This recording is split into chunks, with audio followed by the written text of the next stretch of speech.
ଜାନୁଆରୀ 2 ତାରିଖ ମଙ୍ଗଳବାର ବଡ଼ି ଭୋରୁ କାମାକ୍ଷାନଗର ଅଞ୍ଚଳରେ ଭୀଷଣ କୁହୁଡ଼ି ପଡ଼ିଥିବା ଦେଖିବାକୁ ମିଳିଥିଲା। ସକାଳ ସାରା କାମାକ୍ଷାନଗର ଅଞ୍ଚଳକୁ ଧଳା କୁହୁଡ଼ିରେ ଆଚ୍ଛାଦିତ କରିଥିଲା। ଡୁବୁରିଠାରୁ କାମାକ୍ଷାନଗର ଦେଇ ତାଳଚେର ଯାଇଥିବା ଜାତୀୟ ରାଜପଥ ହେଉ ବା କାମାକ୍ଷାନଗର କଙ୍କଡ଼ାହାଡ଼ ପୂର୍ତ୍ତ ବିଭାଗ ରାସ୍ତା ସବୁଠି କୁହୁଡ଼ି ଦେଖିବାକୁ ମିଳିଛି।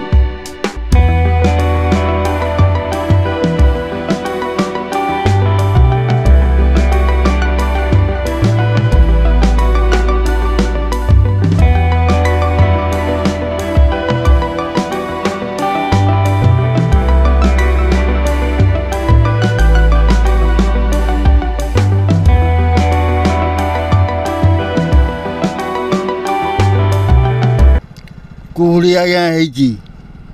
କୁହୁଡ଼ିରେ ବହୁତ ଅସୁବିଧା ହେଉଛି। ଗାଡ଼ି ମଟର ବହୁତ ଜାମ୍ରେ ରହିଛି। ଗାଡ଼ି ମଟର ଯିବା ଆସିବା ହେଇପାରୁନି।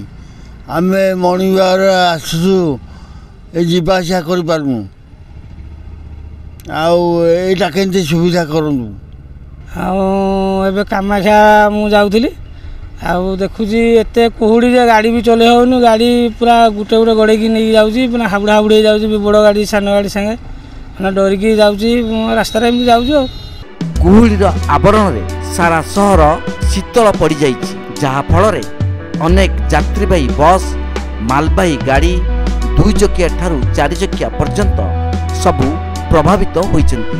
ଅନେକ ଜାଗାରେ ଚାଳକ ଗାଡ଼ି ଚଳାଇ ନପାରି ରାସ୍ତା କଡ଼ରେ ଗାଡ଼ିକୁ ଛିଡ଼ା କରାଇ ଦେଇ ଥିବାବେଳେ ଆଉ କେତେକ ଗାଡ଼ି ମନ୍ଥର ଗତିରେ ରାସ୍ତାରେ ଯାତାୟାତ କରୁଥିଲା। ଅନେକାଂଶରେ ମର୍ଣ୍ଣିଂ ୱାକ୍ରେ ଆସୁଥିବା ପଥଚାରୀ ଏଥିରୁ ମଧ୍ୟ ବର୍ତ୍ତି ନାହାନ୍ତି। ଜିଲ୍ଲାପାଳି ଆସିବା ପାଇଁ ମୋତେ 1.5 ଘଣ୍ଟା ଲାଗିଲା। କାହିଁ ସାଇକେଲ ଆସି ହେଉନି କି ଗାଡ଼ି ଆସି ହେଉନି, ଚାଲି ଚାଲି ଆସିଥିଲି କ୍ଷୀର ଦେବା ପାଇଁ। ଆଉ କ୍ଷୀର ଦେଇ ଗଲାବେଳକୁ तथापि आहरी कुहुड़ा अच्छी कुहुड़ा जोर असुविधा। कुहा बहुत ज़बरदस्त है, आने जाने में बहुत दिक्कत हो रहा है। इसके वजह से आदमी परेशानी झेल रहा है, कष्ट हो रहा है।